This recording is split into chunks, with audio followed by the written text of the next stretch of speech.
ఒడిసినట్టుగా కూడా మనం చూసిన సందర్భం. దాన్ని ఎందుకు చెప్తున్నామంటే ఆ శ్రీరాముడికి దగ్గరగా చేరడానికి ఈరోజు వారు చేసినటువంటి కార్యక్రమాలు త్యాగరాజుకు సంబంధించినటువంటి చరిత్రలు మనకు కనిపిస్తుంది.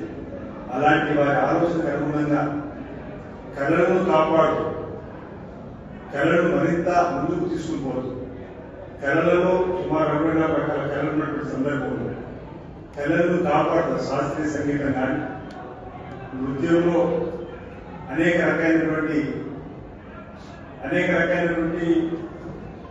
మనం జానపద గేయాలు అందులో కూడా భక్తి భావంతో భక్తి పారవేశంతోటి శ్రవణంతా కూడా మైమర్పించే విధంగా ఉన్నటువంటి కావ్యాలు కూడా మనం చూసినటువంటి సందర్భంలో ఉద్దస్తమానం కష్టపడినటువంటి ఆ శరీర అలసట పోవడం కోసం కూడా ఎలాంటి కీర్తనలు వినేవారు అనేక మంది. ఇప్పుడే వృత్తులు చెప్తున్నట్టుగా ఈ రోజు టీవీలు వచ్చినాయి, ఈ రోజు అరచేతులు వైకుంఠ సెల్ ఫోన్స్ వచ్చినాయి. కానీ ఆనాటి కాలంలో ఇలాంటి కీర్తనలతోటి మానసికంగా ఉల్లాసంతో పాటు భక్తి భావంతో భక్తి శ్రద్ధలతో ఆధ్యాత్మిక చింతనలోకి వెళ్ళిపోయేటువంటి కీర్తనలు మనం ఇలాంటి కుట్రల ద్వారా ఇలాంటి మహనీయులు ఎప్పుడే వారు రామేశ్వర 24,000 ఇంచుమించు కీర్తనలు రాసినట్టుగా. కానీ మన చరిత్రలో దొరికిన 700 నుంచి 800 కన్నా వాటికి చెప్పే సందర్భంలో ఆ వాటిని మనం మరి ఈ లోక కళ్యాణం కోసం అలాంటి కీర్తనలు ఇప్పటికీ అనేక సందర్భాలు అనేక ప్రాంతాల్లో అనేక మంది ప్రస్తావిస్తూ లోక కళ్యాణం కూడా చేస్తున్నట్టుగా మనం చూస్తున్నాం. ఈ సందర్భంలో వేములవాడ రాజధాని ఆలయంలో కూడా కళలమయంగా కళలను కాపాడే విధంగా కళలను ప్రోత్సహించే విధంగా సంగీత కళాశాలకు సంబంధించిన అంశంలో కానీ ఇతర కేవలం అవసరం అనుకుంటూ కూడా వేరులో తీసుకోవాల్సినటువంటి బాధ్యత అవసరం ఉందనే వాటి సందర్భంగా ఇప్పటికి సాంస్కృతిక డిగ్రీ కాలేజీ మనం నడుపుతా ఉన్నాం.